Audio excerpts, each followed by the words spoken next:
Hello and welcome to this platform of education Adda. आज का जो हमारा लेक्चर है फिजिक्स का लेक्चर है और फिजिक्स के लेक्चर में आज हम लोग पढ़ने वाले हैं फोर्स एंड प्रेशर।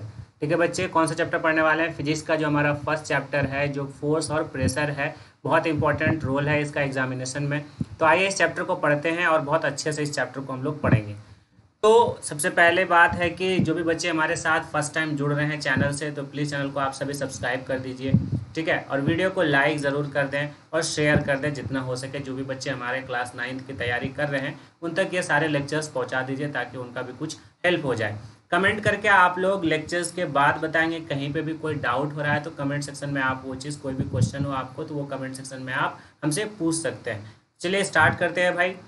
तो स्टार्ट करते हैं और सबसे पहला जो हमारा टर्म है फोर्स, इस फोर्स को समझते हैं कि ये फोर्स क्या होता है। सभी को पता है, जनरल भाषा में हम लोग बात करते हैं कि फोर्स ज़्यादा मत लगाओ, ये मत लगाओ। तो वो चीज़ है कि सबसे पहले समझते हैं कि फोर्स होता क्या है। देखो, फोर्स जो होता है पुश और पुल के फॉर्म में, कोई भी अगर हम अपना इफेक्ट करते हैं, पुश और पुल करते हैं, तो उससे क्या होता है, जिस चीज़ पे हम पुश करें, जिस चीज़ को धक्का दें, जिस चीज़ को खींचें, उसके कारण क्या होता है कि उस ऑब्जेक्ट में हमारे चेंजेस आते हैं। और बहुत तरीके के चेंजेस आते हैं उसमें, उसके शेप में चेंज हो सकता है, उसके साइज़ में चेंज हो सकता है, उसके स्टेट में चेंज हो सकता है, ये सारी चीज़ें हो सकती है। तो फोर्स का अगर हम लोग डिफिनेशन पढ़ें तो फोर्स इज़ अ पुश और पुल। फोर्स क्या है? एक पुश और पुल के फॉर्म में एक एफर्ट है जो हमारा काउज क्या करता है, शेप और साइज और स्टेट में चेंज करता है जिस भी ऑब्जेक्ट पे हम लोग लगाते हैं। जैसे यहीं पे एक आपको डायग्राम दिख रहा होगा। इस डायग्राम में क्या है कि एक लड़का है, पहले वाले ब्लॉक को क्या कर रहा है, धक्का दे रहा है। जब धक्का दे रहा है तो अगर पहले वो धक्का नहीं दे रहा होता तो ये ब्लॉक हमारा किस में था, रेस्ट में था। जैसे ही ये धक्का देना स्टार्ट किया तो ये किस में आ गया, मोशन में आ गया। ठीक है, ब्लॉक किस में आ गया, मोशन में आ गया। मतलब इसके स्टेट में चेंजेस आया, मतलब वो रेस्ट से मोशन में आया। अब रेस्ट और मोशन क्या टर्म है भाई? कोई भी चीज़ अगर मूव कर रहा है तो वो हमारा मोशन में, किसी भी रेफरेंस ऑब्जेक्ट में, मतलब किसी भी रेफरेंस के किसी भी रिस्पेक्ट में, ठीक है, किसी भी रेफरेंस ऑब्जेक्ट में कोई भी ऑब्जेक्ट अगर हमारा मूव कर रहा है तो हम बोल सकते हैं कि वो ऑब्जेक्ट हमारा मोशन में है। तो जैसे ही ये लड़का क्या किया, इस ब्लॉक को धक्का दिया तो वो हमारा उस ऑब्जेक्ट के अंदर स्टेट में क्या हुआ, चेंजेस आ गया, वो मूव करने लगा। अब मूव करने के दौरान यह भी हो सकता है कि उसके शेप में भी चेंजेस आ जाए। अब ये पुल कर रहा है, क्या कर रहा है, पुल कर रहा है, तो वही चीज़ है। तो पुश और पुल के फॉर्म में किसी भी ऑब्जेक्ट पे हम करते हैं तो वो हमारा फोर्स कहलाता है और वो हमारा क्या करता है, शेप एंड साइज या स्टेट में चेंजेस करता है। उसके बाद क्या है कि the interaction between the objects that can be change the state of motion. यही चीज़ बताया आपको कि फोर्स का अगर हम लोग दूसरा पॉइंट पढ़ें कि दूसरा पॉइंट क्या होता है, तो दो ऑब्जेक्ट के बीच में इंट्रैक्शन और वो क्या करे, उसके स्टेट को चेंज करे, ऑब्जेक्ट के स्टेट को चेंज करे। ठीक है, यहाँ तक समझ में आया। फोर्स किसको कहते हैं भाई? फोर्स हमारा पुश और पुल के फॉर्म में होता है। ठीक है, और आगे हम लोग क्लास 9th में पढ़ेंगे तो हम लोग पढ़ेंगे फोर्स क्या होता है भाई। फोर्स हमारा, फोर्स इज इक्वल टू हम लोग m इंटू ए पढ़ते हैं। तो ये क्या है सर? m मतलब होता है मास, a मतलब होता है एक्सलरेशन। तो ये हम लोग क्लास 9th में पढ़ते हैं ये डिफिनेशन, जो कि ये हमारा कहाँ से आता है, न्यूटन के सेकेंड लॉ से आता है, जो rate of change of momentum होता है। ये सब चीज़ आगे हम लोग पढ़ने वाले हैं क्लास 9th में। इस लेवल पे आपको जो डिफिनेशन जानना है, सिर्फ यही डिफिनेशन जानना है कि फोर्स क्या होता है। फोर्स हमारा पुश और पुल होता है और वो क्या करता है बच्चे, वो हमारे ऑब्जेक्ट के स्टेट को चेंज करता है। अब देखो क्या है कि what are the effects of force. Force का इफेक्ट क्या होता है, जब कभी भी हम किसी ऑब्जेक्ट के ऊपर फोर्स लगाएं तो उसका इफेक्ट क्या होगा।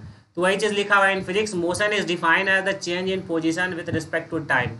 बोलते हैं कि फिजिक्स में अगर हमको मोशन को डिफाइन करना रहे तो मोशन को किस तरह से डिफाइन कर सकते हैं कि कोई भी ऑब्जेक्ट मूव कर रहा है, मतलब अपना पोजीशन चेंज कर रहा है किसी भी रिफरेंस में। यहाँ पे हम टाइम ले लिए, टाइम को रिफरेंस ले लिए, तो टाइम के रिस्पेक्ट में मान के चलो अगर एक लड़का है, अगर ये ए पॉइंट पे खड़ा है और ये बी पॉइंट तक पहुँच रहा है, ठीक है, ये बी पॉइंट तक पहुँच रहा है, यहाँ से मूव करना स्टार्ट किया तो अपना पोजीशन चेंज किया और बी पे पहुँचा टाइम के रिस्पेक्ट में, तो हम बोलते हैं कि वो हमारा क्या है, वो ऑब्जेक्ट मोशन में है।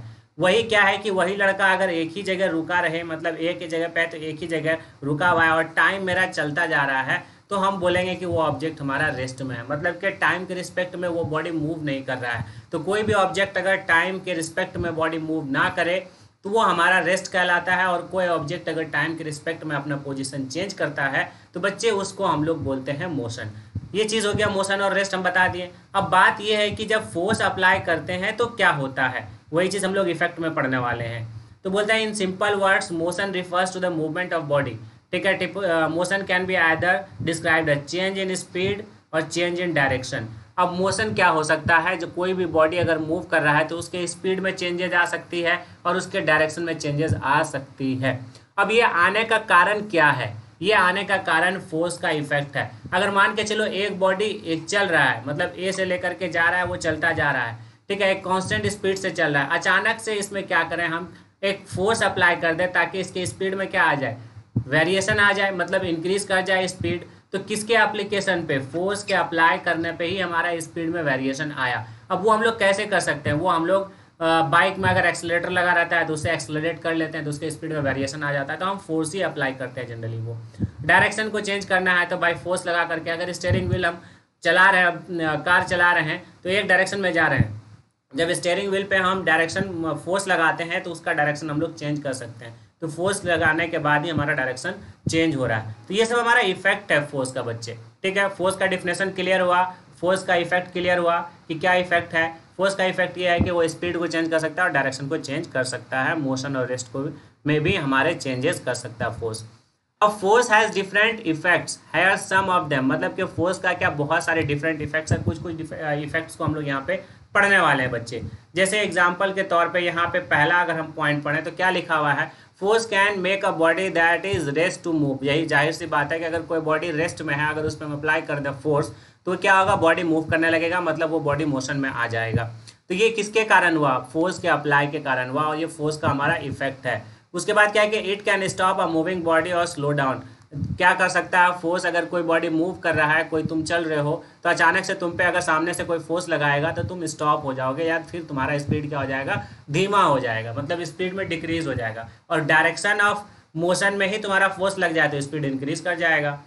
तीसरा पॉइंट है कि जो इफेक्ट है, it can accelerate the speed of the moving body. ये भी बता दिया आपको कि अगर आप बाइक चला रहे हैं, एक कांस्टेंट स्पीड से जा रहे हैं, मतलब एक निर्धारित स्पीड से, मतलब एक जा रहे हैं आप, मतलब 20 से चल रहे हैं तो 20 से चल रहे हैं, अचानक से एक्सीलरेटर आप घुमा देंगे तो आपकी स्पीड में वेरिएशन आ जाएगा। ठीक है, आप एक्सीलरेटर दबा दिए तो आपकी स्पीड में क्या है, चेंजेस आया। तो एक्सीलरेटर को जो आप मूव कर रहे हैं वो क्या कर रहे हैं आप, वो अप्लाई ही तो कर रहे हैं, फोर्स ही तो अप्लाई कर रहे हैं, जिसके कारण क्या हो रहा है, आपके स्पीड में चेंजेस आ रहा है। नेक्स्ट क्या है, it can also change the direction of moving body, ये भी बता दी। तो ये सारे के सारे इफेक्ट है बच्चे। ठीक है, किसका इफेक्ट है, फोर्स का इफेक्ट है। यहाँ तक समझ में आया, फोर्स का डिफिनेशन क्लियर हुआ, फोर्स का इफेक्ट क्लियर हुआ। अब पढ़ते हैं कि यूनिट ऑफ फोर्स क्या होता है। फोर्स का यूनिट जो होता है हमारा, फोर्स का यूनिट न्यूटन होता है बच्चे। क्या होता है, फोर्स का ऐसा यूनिट हमारा न्यूटन होता है। और यूनिट हमारा कितने तरीके का होता है, यूनिट हमारा 3 तरीके का होता है। कौन कौन सा होता है बच्चे, एक होता है हमारा CGS, ये आप लोग क्लास 7 में पढ़े होंगे, एक होता है FPS और एक होता है MKS। ये 3 तरह का यूनिट होता है। ये MKS और SI हमारा सेम है। ठीक है, MKS हमारा SI, तो SI यूनिट में हम लोग न्यूटन पढ़ते हैं और CGS यूनिट में हम लोग फोर्स को डाइन पढ़ते हैं। ठीक है, FPS यूनिट में हम लोग पॉन्डल पढ़ते हैं, फोर्स का यूनिट। ठीक है, तो उतना नहीं जानना है आपको, सिर्फ SI यूनिट जानना है कि SI यूनिट ऑफ फोर्स क्या होता है, न्यूटन होता है।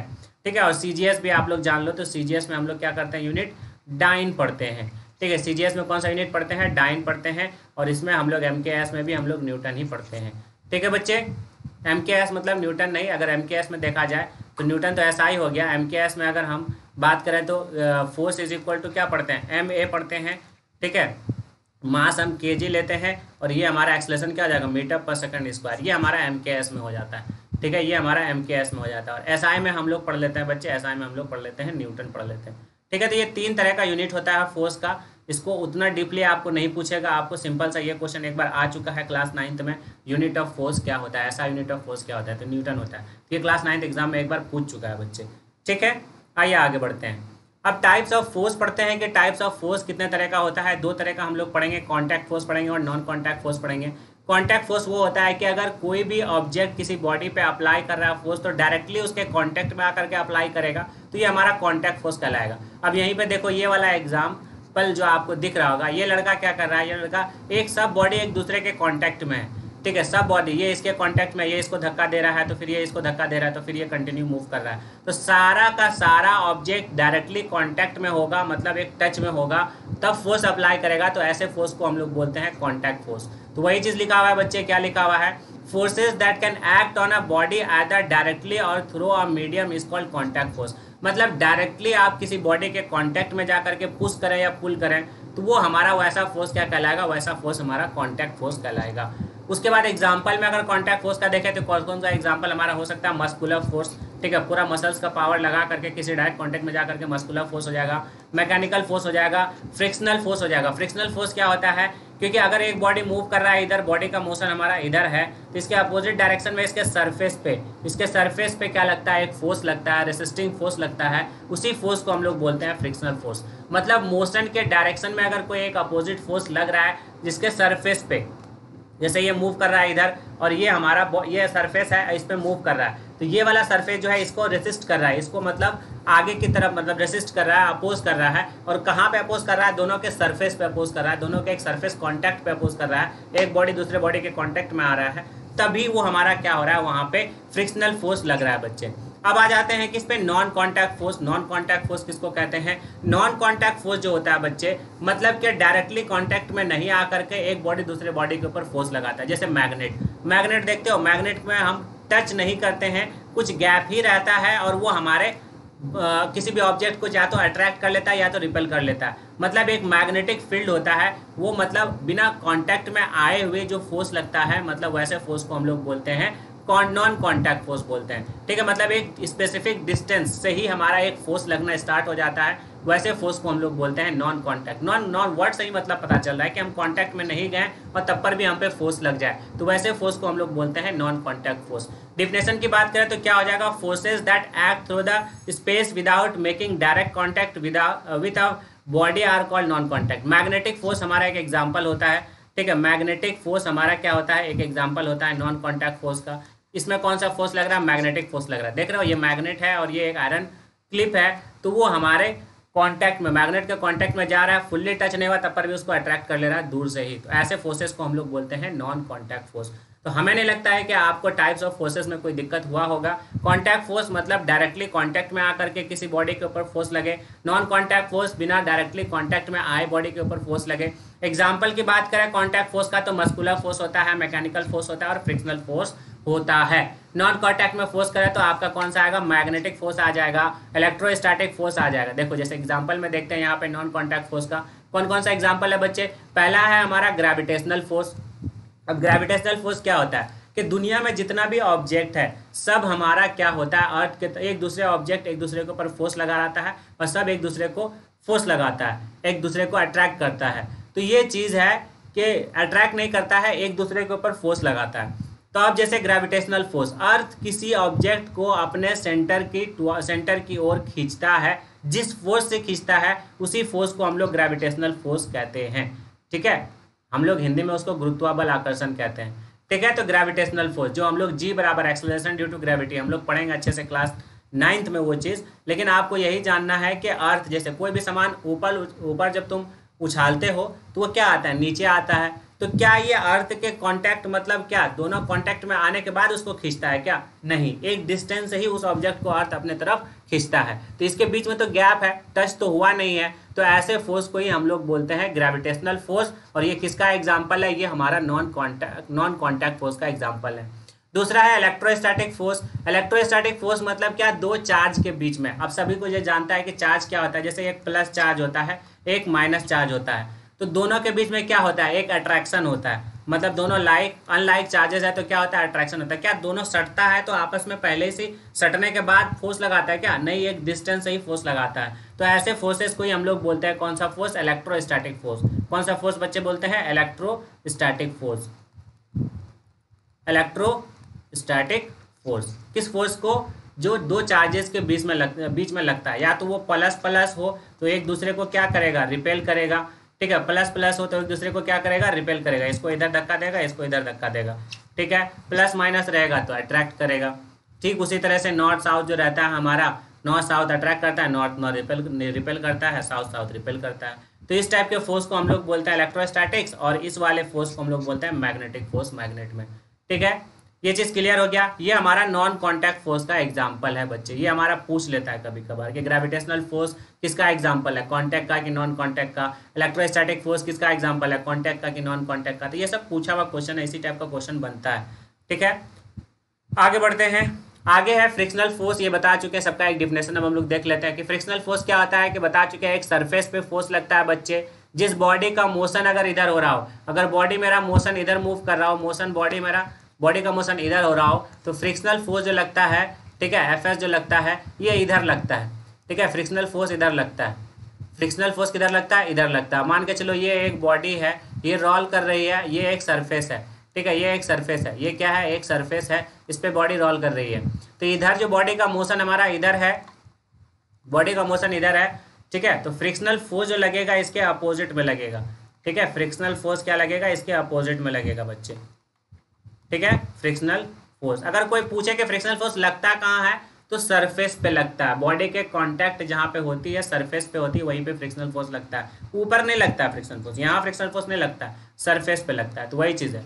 The force that opposes the relative motion between two surfaces, देख लो टू सर्फेसेस के बीच में अगर कोई भी अपोज कर रहा है, वैसे फोर्सेस को हम लोग फ्रिक्शनल फोर्स कहते हैं। Acts between the surface of the two bodies in contact, वही चीज़ है, जब दो बॉडीज हमारा जिस सर्फेस पे कॉन्टैक्ट में आता है, उसी जगह हमारा कौन सा फोर्स लगता है, फ्रिक्शनल फोर्स लगता है। मस्कुलर फोर्स क्या क्या होता है भाई, the force applied by the effort of our muscles, muscles के थ्रू कोई भी फोर्स अगर अप्लाई कर रहे हैं तो हम लोग उसको मस्कुलर फोर्स बोलते हैं।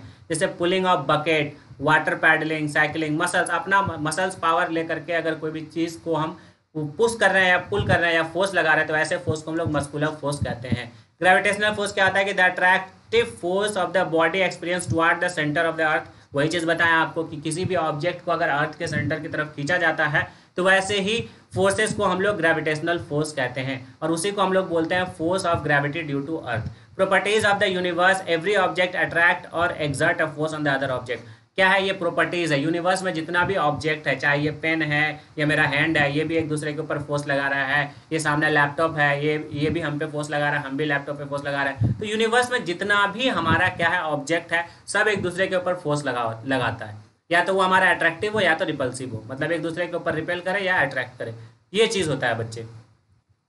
अब देखते हैं इलेक्ट्रोस्टैटिक फोर्स, ये भी आपको बता दिए कि क्या होता है, दो चार्जेस के बीच में होता है। जैसे प्लस प्लस है, प्लस माइनस है तो अट्रैक्ट हो रहा है, प्लस प्लस है तो रिपेल कर रहा है, और माइनस माइनस एक दूसरे को रिपेल कर रहा है। तो द फोर्स ऑफ अट्रैक्शन और repulsion experience by the charge body from another charge body in the same vicinity is known as electrostatic force. कहने का मतलब ये है बच्चे कि अगर दो चार्जेस बॉडीज, अगर एक प्लस है एक माइनस है, इन दोनों के बीच में एक डिस्टेंस, मतलब एक स्पेसिफिक डिस्टेंस रहने के बावजूद भी एक दूसरे के अंदर फोर्स एक्सपीरियंस होता है, तो वो फोर्स हमारा दो तरह का होता है, एक अट्रैक्टिव फोर्स होता है, एक रिपल्सिव होता है। सेम चार्जेस में क्या होता है, रिपल्सिव होता है, और डिफरेंट चार्जेस में जो हमारा अनलाइक चार्जेस होता है उसमें अट्रैक्टिव फोर्स होता है। और जहाँ पे चार्ज वर्ड का इस्तेमाल करते हैं, इसीलिए हम लोग उस वर्ड को इलेक्ट्रोस्टैटिक, उस फोर्स को इलेक्ट्रोस्टैटिक फोर्स बोलते हैं। क्लियर है, ये चीज़ समझ में आया आप सभी को? चलिए आगे बढ़ते हैं। अब देखो बैलेंस फोर्स और अनबैलेंस फोर्स किसको कहते हैं। ठीक है, बैलेंस वर्ड से ही पता चल रहा होगा कि कोई भी चीज़ अगर बैलेंस कंडीशन में है तो वो हमारा बैलेंस फोर्स हो जाएगा, और कोई भी चीज़ अनबैलेंस मतलब में है तो वो हमारा अनबैलेंस फोर्स हो जाएगा। अब यहाँ पे आपको डायग्राम दिख रहा होगा, मतलब एक ग्रुप जो है रस्सी मतलब रोप को खींच रहा है, तो एक इस डायरेक्शन में जो फोर्स लग रहा है ये 300 न्यूटन का लग रहा है, और इस डायरेक्शन में जो फोर्स लग रहा है ये भी हमारा 300 न्यूटन का फोर्स लग रहा है। तो दोनों का क्या है, जो फोर्स का मैग्नीट्यूड है, मतलब जो जितना लगा रहे हो न्यूमेरिकल वैल्यू जो है, फोर्स का जो मैग्नीट्यूड है वो सेम है, तो ये वाला केस हमारा बैलेंस का हो जाएगा। ठीक है, ये वाला केस क्या हो जाएगा, बैलेंस का हो जाएगा। मतलब अगर मैग्नीट्यूड में हमारा फोर्स सेम हो और डायरेक्शन हमारा अपोजिट हो, तो ये केस हमारा कैसा है, बैलेंस का केस है। इस फोर्स में देखो क्या है, इस फोर्स में इधर वाला ग्रुप 400 न्यूटन का लगा रहा है, इधर वाला ग्रुप हमारा 300 न्यूटन का लगा रहा है, तो रस्सी किधर खिंचाएगा, जिधर ज़्यादा मैग्नीट्यूड है फोर्स का उधर खिंचा जाएगा, तो इसके तरफ मूव हो जाएगा, इसके तरफ मूव हो जाएगा, तो ये हमारा अनबैलेंस का केस हो गया। ठीक है, तो ये क्या हो जाएगा, अनबैलेंस का केस हो गया बच्चे। ठीक है, अनबैलेंस का केस हो गया। तो वही चीज लिखा हुआ है कि बैलेंस फोर्स में the force are in equal magnitude. अगर मान के चलिए, अगर एक एग्जांपल से समझाते हैं, ठीक है, एक एग्जांपल से समझाते हैं। अगर ये एक ब्लॉक है, ठीक है, ये एक ब्लॉक है, इस पे अगर हम फोर्स लगा रहे हैं, इधर लगा रहे हैं कितना 10 न्यूटन का, और इधर लगा रहे हैं कितना 10 न्यूटन का, तो क्या ब्लॉक मेरा ये मूव करेगा, कोई भी डायरेक्शन में मूव नहीं करेगा, जैसा का तैसा वहीं पे पड़ा रहेगा। अगर क्या करें, उसी ब्लॉक को हम ठीक है, उसी ब्लॉक को क्या करें हम, फोर्स का डायरेक्शन सेम उसी तरह से रखते हैं, इधर रखते हैं और इधर रखते हैं। इधर कर देते हैं हम 15 न्यूटन का फोर्स, इधर कर देते हैं 10 न्यूटन का फोर्स।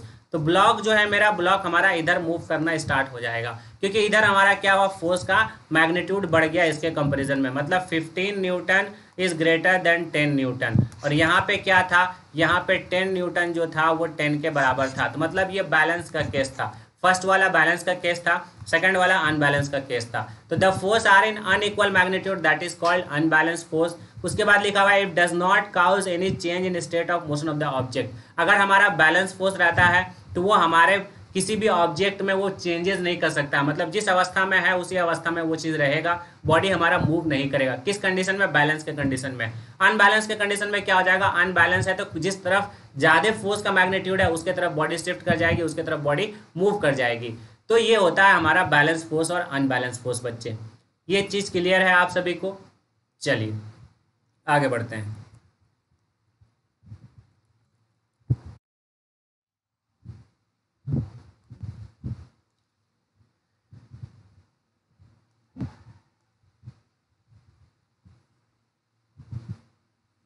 एक मिनट,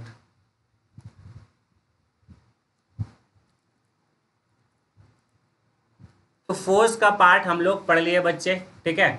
इस लेक्चर में हमने क्या पढ़ा, जितने भी फोर्स से रिलेटेड चीज़ें थी हमने अभी पढ़ लिया। अब नेक्स्ट पार्ट में हम लोग पढ़ेंगे प्रेशर से रिलेटेड, ठीक है बच्चे। क्या पढ़ेंगे, प्रेशर से रिलेटेड नेक्स्ट पार्ट में हम लोग पढ़ेंगे। अब हमारा आधा टॉपिक इस चैप्टर का हो चुका है पूरा, ठीक है। हाफ पोर्शन हम लोगों ने कंप्लीट कर लिया, फोर्स वाला सेक्शन। अब हम लोग प्रेशर वाला सेक्शन को कंप्लीट करेंगे कि प्रेशर क्या होता है और प्रेशर से जितने भी रिलेटेड टर्म्स है उसको हम लोग देखेंगे, ठीक है। तो थैंक यू सो मच बच्चे। आज के लेक्चर में हम लोग इसी जगह अभी तक यहीं पे रखेंगे। उसके बाद नेक्स्ट लेक्चर में हम लोग कंटिन्यू करेंगे कौन सा, प्रेशर। तो जो भी बच्चे हमारे साथ फर्स्ट टाइम जुड़ रहे हैं तो प्लीज़ चैनल को आप सभी क्या कीजिए, सब्सक्राइब कर दीजिए। और आप लोग कमेंट करके ज़रूर बताएंगे कि आपको कहीं पे भी कोई डाउट हुआ हो तो कमेंट करके वो चीज़ आप लोग हमें बताएंगे, ठीक है, ताकि हम उसका आप लोग को आंसर दे सके बच्चे। स्टार्ट करने से पहले जो दो चीज़ हमारा बच गया था फोर्स के बारे में बताना, उस लेक्चर में हम आपको नहीं बता पाए थे।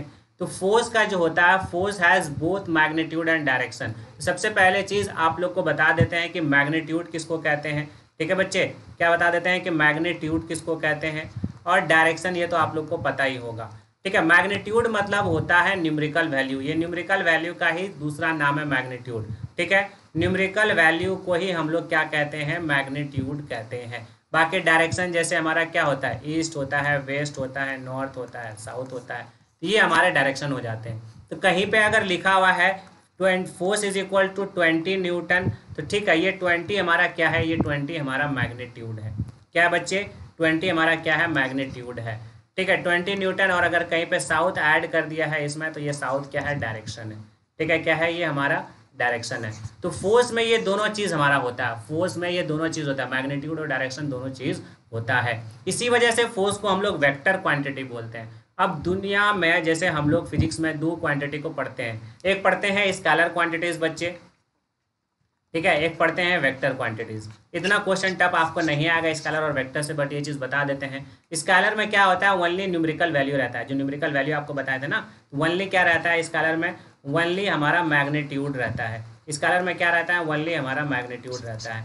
वेक्टर में क्या रहता है, बोथ रहता है, दोनों रहता है, मैग्नीट्यूड के साथ साथ डायरेक्शन होता है। तो जब जिस क्वांटिटी में हमारा दोनों चीज़ें रहता है उसी वजह से उस क्वांटिटी को हम लोग वेक्टर क्वांटिटी कहते हैं। क्वांटिटी मतलब जो भी चीज़ हम लोग मेजर करते हैं, मेजरेबल चीज़, उसी को हम लोग क्वांटिटी समझते हैं।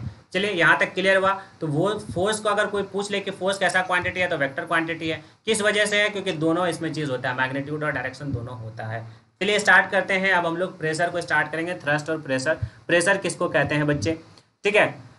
कोई भी चीज़ फोर्स, प्रेशर का अगर डिफिनेशन देखा जाए तो होता है फोर्स पर यूनिट एरिया, मतलब एक स्पेसिफिक एरिया पे कितना फोर्स अप्लाई हो रहा है उसी को हम लोग बोलते हैं प्रेशर। जैसे ये आपको डायग्राम दिख रहा होगा, ये एक एरिया है, ठीक है, ये एक क्या है, एरिया है, ये एक ब्लॉक है। तो इस ब्लॉक का एरिया इतना सा, यहाँ पे आपको एरिया लिखा हुआ नजर आ रहा होगा बच्चे, ठीक है। इस एरिया का और फोर्स लग रहा है, तो इसी स्पेसिफिक एरिया पे जितना हमारा फोर्स लगेगा उसी को बोलते हैं क्या, प्रेशर बोलते हैं। तो इसी वजह से प्रेशर इज इक्वल टू हम लोग क्या लिखते हैं, फोर्स अपॉन एरिया, ठीक है बच्चे। तो डिफिनेशन के बारे में बात करें तो हम लोग क्या लिख सकते हैं कि एक यूनिट एरिया पे जितना फोर्स लगेगा तो वो हम लोग बोलते हैं प्रेशर बोलते हैं। तो force acting per unit area is known as pressure, और प्रेशर का यूनिट क्या होता है, पास्कल होता है।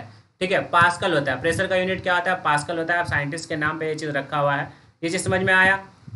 अब देखते हैं कि प्रेशर इन फ्लूइड, फ्लूइड में कैसा प्रेशर होता है। फ्लूइड मतलब होता है लिक्विड। ठीक है, फ्लूइड मतलब लिक्विड नहीं बोल सकते। फ्लूइड मतलब होता है वो चीज़ जिसमें फ्लो होने की एबिलिटी हो, जो चीज़ फ्लो होता हो हमारा, बहने की एबिलिटी हो, उसी को फ्लूइड बोलते हैं। गैस भी एक तरह का हमारा फ्लूइड है।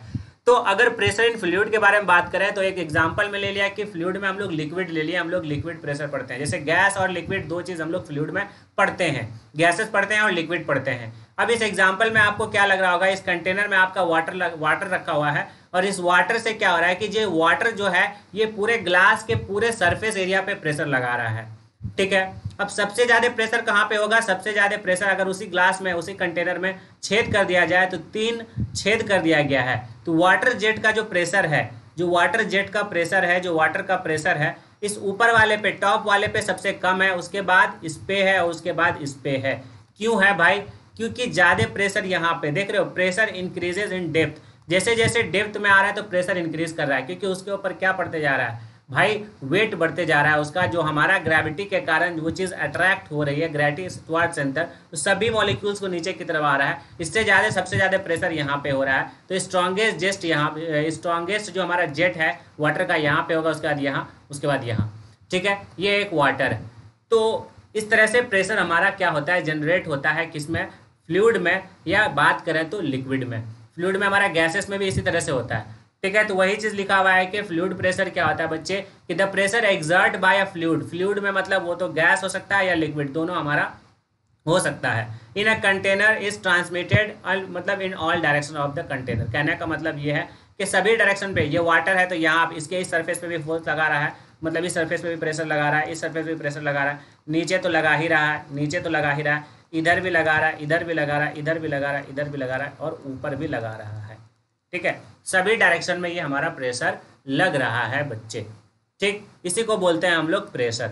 अब बात करेंगे आप थ्रस्ट की। आप थ्रस्ट फोर्स किसको कहते हैं। अब जैसे ये एक बोट है, जहाज है, ठीक है, इसमें क्या है कि वेट ऑफ बोट जो है हमारा वो कहाँ, नीचे की तरफ है, और ऊपर जो वाटर जो है, ऊपर जो फोर्स लगा रहा है उसी को हम लोग अब थ्रस्ट फोर्स बोलते हैं। वाटर में जो हमारा ऊपर की तरफ फोर्स लगता है, बोट पे जो फोर्स लग रहा है वाटर से, उसी को हम लोग अब थ्रस्ट फोर्स बोलते हैं। तो क्या लिखा है, the upward force exerted by the fluid. Fluid के कारण जो अपवर्ड फोर्स लगेगा उसी फोर्स को हम लोग बोलते हैं अब थ्रस्ट फोर्स, और बियॉन्ड फोर्स या बॉन्सी फोर्स बोलते हैं, बियॉन्ड फोर्स बोलते हैं। ठीक है, उसी फोर्स को क्या बोलते हैं, बियॉन्ड फोर्स बोलते हैं और बॉन्सी फोर्स बोलते हैं।